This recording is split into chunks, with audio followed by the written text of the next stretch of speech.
Hey guys, welcome to the Super Bowl show where we talk about things Marvel, DC, and Star Wars. And today I want to talk to you guys about Loki and Kang the Conqueror. So basically, there's a rumor slash leak that has come out, and it's already been talked about on Twitter. But I wanted to address it because it confirms a theory that I've already brought up. And basically, the leak is that Kang the Conqueror is going to be in Loki, and that not just one king, but it's going to be multiple versions of King the Conqueror that is going to be in the Loki show. So this number one confirms a theory that I've said before, that after Ant-Man Quantumania, we are going to see Loki make a bunch of jumps kind of all around, the MCU, and he's going to be in a bunch of movies. I think he's going to be in Deadpool. I also think he's going to be in Doctor Strange 3 if that is actually getting moved up. I think he could also even appear in Spider-Man to a degree as well. I think he could have some remnants in Ironheart. I think he's going to be appearing all around the MCU, and it's going to be crazy because right in the end of Loki, we get left off to where Loki is in another timeline, and he goes out and he sees a statue of Kang the Conqueror, Jonathon Majors, in his costume, and it looks crazy. And so I'm going to read the part of this article, and then I'll go into further explanation. It says this. On his Patreon, Rickman noted that there will be multiple Kang variants in Loki Season 2. Additionally, a week ago, he shared that Jonathon Majors recently filmed more scenes for this project.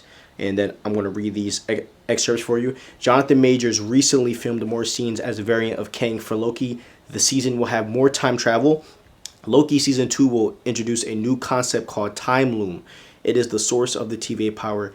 They use the energy from the time stream and absorb it. This confirms that he is going to be in this film. Now, as we are going to see other evil versions of Kang, right? I also believe that we are going to see He Who Remains as well, because I do believe that He Who Remains isn't actually dead, and there's been a bunch of rumors and theories that like He Who Remains is going to kind of be the good Kang in the Avengers film to help them beat all of the bad Kang variants, because I mean, he's kind of like a Mortis, he's like that good kind of gray area character. So yeah, I mean, I think this is good news, and I think this was probably like expected from everyone. I am kind of shocked that Loki Season 2 got moved up this fast. I was expecting it to come out like right before Avengers King Dynasty, but I mean, I'm cool with the whatever. But I do think it's a great idea that we are going to be seeing multiple King variants and all of this stuff, and it's kind of going to introduce us to this, because I do think people to a degree don't understand the power level of Kang the Conqueror. So I also feel like them being able to see the power level of Kang and see how violent he is and all of this stuff, I think we're going to see all that. Now, a few questions I have, right? Are we going to see the origin of Kang through this show? I'm not sure. And if we do see that in this show, is that going to hurt some of the stuff in Kang Dynasty? Like, are we going to have to hear him go through his origin twice? So, and obviously we heard the first origin, right, about how there was whole multiversal war between him and his other selves. But I'm not talking about just that, but just his life as Nathaniel Richards. Are we going to be getting that for every single Kang? So, I mean, there's a lot of questions to have there, but. Another question is, where is Sylvie? Does Sylvie become all powerful because she's killed He Who Remains in the Loki show? That's just another question that I have. But the question that I have for Loki Season 2 is like, are we even going to be getting a lot of Kang in this? Even if it's multiple Kang variants, is it going to be like a bunch of quick shots, or are we going to see something else? Because I do think that Season 2 is also going to focus on Ravonna and Mobius a lot as well. So I do think that those characters are going to take up a lot of this show. But I mean, I think we are still going to get Kang, and we might get one Kang that's very interactive, that's with the TVA.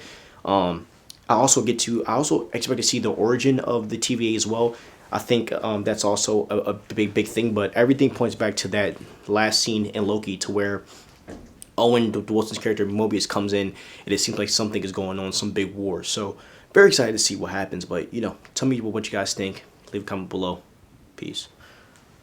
Hey, thank you guys so much for watching this video.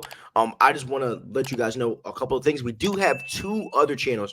So we have one channel called the Superhero Post Podcast, and we have another channel called Superhero Post Gaming. On my Superhero Post Gaming, I'm usually streaming about everyday video games, and on my Superhero Post podcast, I post it once to twice a week. We usually do a weekly news episode, and then the next episode is usually like, MCU rankings, DCU movie rankings, and all types of stuff like that. So guys, please do me a favor and follow those channels as well so you can keep up with me on the daily and the weekly. Love you guys. Peace out.